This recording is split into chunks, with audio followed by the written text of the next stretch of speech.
Welcome to Bourbon School. I'm Lauren. And I'm Brian, and today we're going to give you our list of what we think are polarizing and controversial bourbons. Ooh. Good words, Brian. We're bringing the intrigue, folks, coming up next.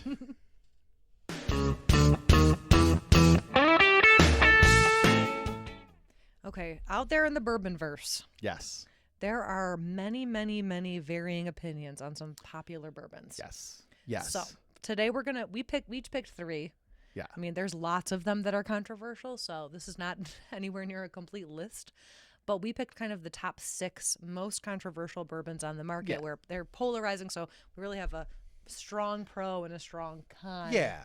And I think in some cases, these are ones that people either love or hate, but also they're ones or love to hate. Yes, right. But also ones that like people debate them and argue about them and have disagreement. And it's not even whether they like them or not. It could be whether one is better than the other. Like these are like, this is like the bourbon equivalent of like who shot first, Han or Greedo, for all you Star Wars nerds out there. Jeez. Yeah. But the bourbon nerds are just as bad. Yeah. There's an intense dueling over these bottles. Absolutely. So I think these are ones that, like, we've been in this game for a little over a year now, and we've kind of noticed that these are ones that I think are controversial and sometimes divisive. So do you want to weigh in today, or are we just presenting them? I might weigh in a little bit once or commentary? twice. Yeah. Okay. I've been known to have an opinion. Okay. So before we start, don't forget to like, subscribe, share, and ring the bell for notifications. Okay.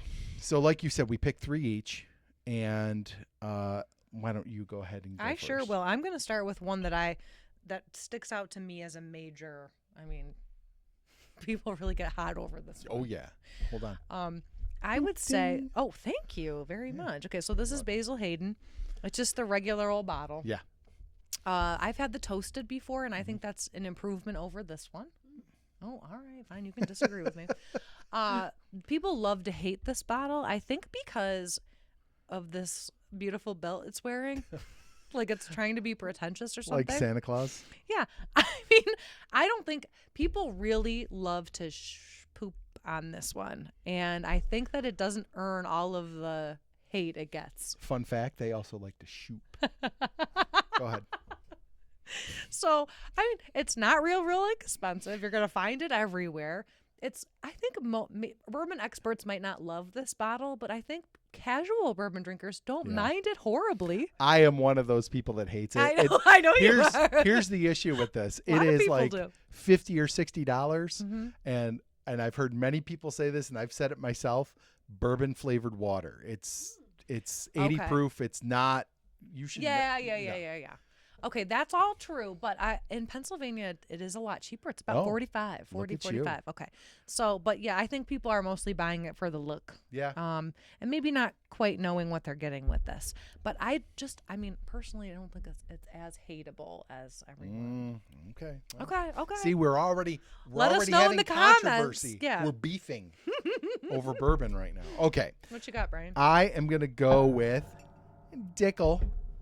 And not just because of the name, which is makes me giggle like a middle schooler. Yeah, but honestly, Dickl is very divisive. Like I have definitely come across people, you either love it or you hate it, and it's because of what they call that Dickl funk.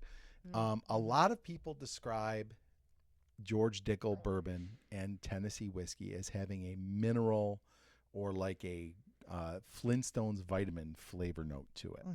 Like a metallic? Well, I don't when know. I think it's of like Flintstones vitamins, I think of like a metallic Yeah? taste. Yeah. I see. I don't. It's like I've had metallic on certain bourbons, but it's not so much metallic. Did you ever just like eat vitamins and you get that weird funk with it? Like I really can't describe what it is. There is some metallic in it, but there's other things happening. Yeah. I will tell you. This one is one of the first ones I didn't get that on. This is our pick from Sheridan Liquors, but good pick. It is divisive because of that funk that you get on a George Dickl, and people either love it or they hate it, and so I think that is the prime example of a divisive bourbon. And it really is across the board, whether it's the bottle and bond 13-year or a 9-year like this, or the Tabasco. Who thought that would be a good idea? Yeah, I know. But it's very divisive. So George Dickl Bourbon and Whiskey, I think, is a highly divisive one. What do you got? I'm up. My next pick is going to be Jeffersons Ocean shenanigans. I don't know. Ocean Shenanigans. They've got so many of them. I think that's a reality show coming up on Tropical, TBS. Traditional. I don't even know. Yeah. So it's a little pricey, I think. It's in the 40s, 50s, at least in my area. And I just, I'm not buying the gimmick stuff. Mm-hmm. I've heard some people really like the tropical. That's probably the most popular one of all of them. The gimmick being that, like, of course, the fluctuations in temperature on board a barge or wherever they store these And barrels. the sloshing around. Yeah. And The movement in the temperature range is really going to help infiltrate the bourbon with extra special spices and flavors. spices. So I just think, like, how do we know they're actually doing what they're doing to the bottles? And that's not that great. And there are people who love it. Yes. Like- Oh, yeah. I'm sorry. I'm not presenting both sides here. People love it, especially the tropical. Yeah. But I'm not, it's a controversial bottle because of the gimmicky part of it. Yeah. And also, there's a big fan base for Oh, it. yeah. I find that a lot of new bourbon drinkers like Jeffersons. And then when you go out and try more stuff and you realize, oh, there's nothing really special here. Well, when you talk about bourbon flavored water, on it. about this one that you Yeah. love so much, I think Jefferson's kind of tastes like that to me. It's little nothing bit. special. It's nothing special. Okay. What's Okay. next? For me, I don't know if people agree with me or not, but this is what I have found in the last year. Oh yeah. No, The I'm Elijah glad Craig you're barrel doing proofs. this. Mhm. Now, I am not disparaging these because I have the last 4. We're, like we said, we have only been at this for a little over a year. So I have the last 4. I will tell you, there is more debate about these than I've seen of any other bottle. People debate the age statement versus no age statement. They debate, is this too high a proof or too low a proof? Is this better than that batch? It's exhausting, really. It really, I mean, holy smokes, people go nuts for this. And there are definite differences of opinions when you come to this, because there's people who think they have it figured out. Like, A batch is always this, B batch, and it always gets better, whatever. In our experience, I think that we had the A123. That was our favorite last year, and that one, I don't think there's been one better than it since.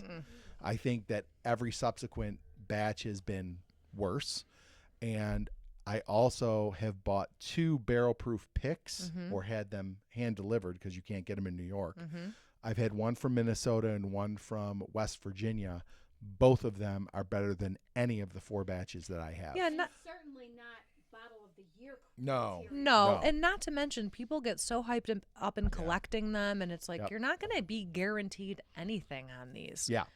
I mean, we've been it's been, yeah.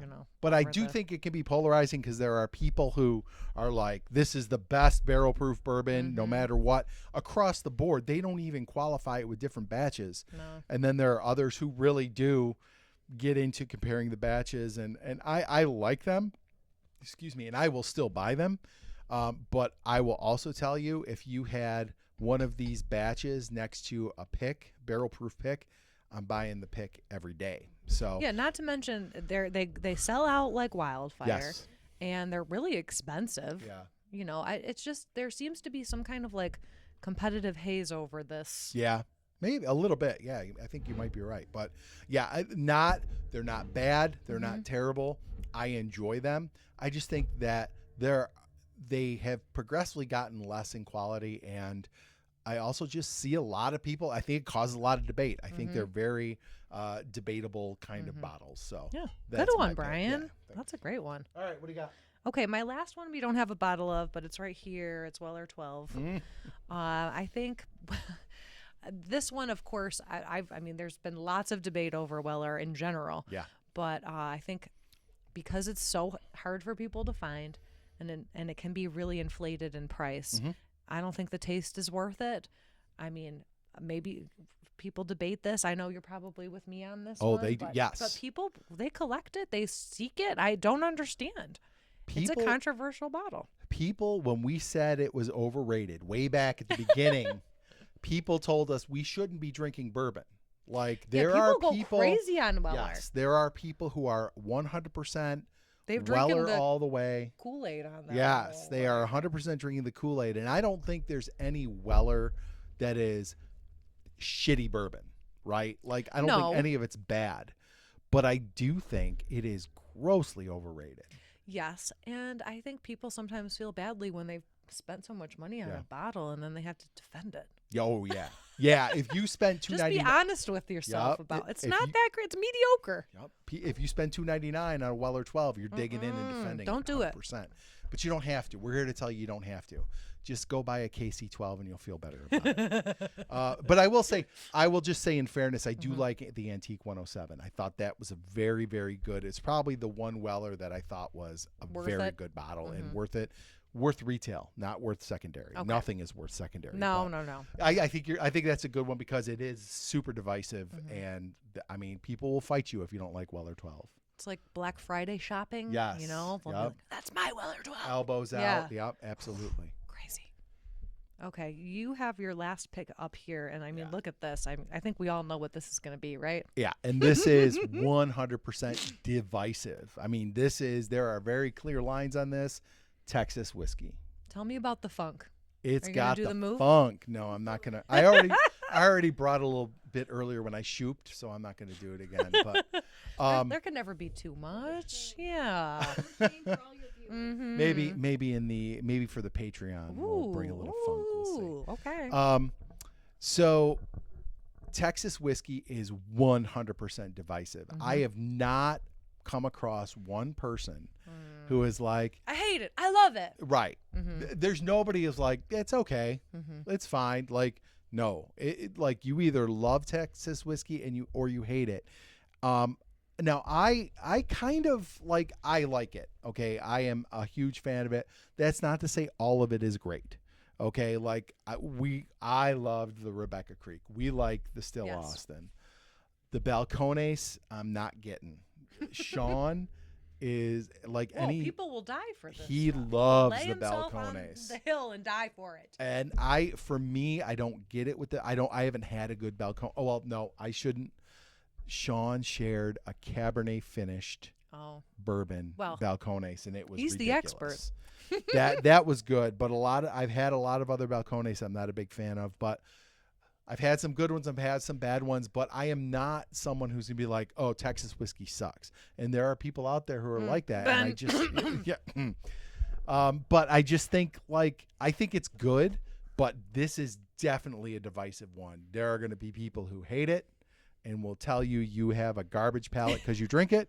And then there are going to be people who love it and will tell you it's like the main thing they have on their shelf. So it does have some unique flavors that the aging they go through, the process that they go through imparts some interesting flavors to it, but I happen to like it. And I am also one who's I'm always like bourbon sometimes can get kind of stagnant. And when you find something new and different, it's really, really cool, especially if it's good. I was just going to say that. I think it provides a new palate for bourbon drinkers. Like you're going to get flavors in here that you don't normally get, like it or hate it. Yep. It's offering something new. Yeah, and I think if you branch out and try a bunch of different Texas whiskeys, you're going to find one you like. Definitely. Because they really do have kind of a neat variety of flavors and things they're doing now. All right, so there's our list of divisive whiskeys, bourbons, well, either or. Yeah. We would love to hear everybody's comments on this because I would like to see a firestorm occur. Yes. Of fighting over this. Battle royal. Yes, and I want to hear. I love this.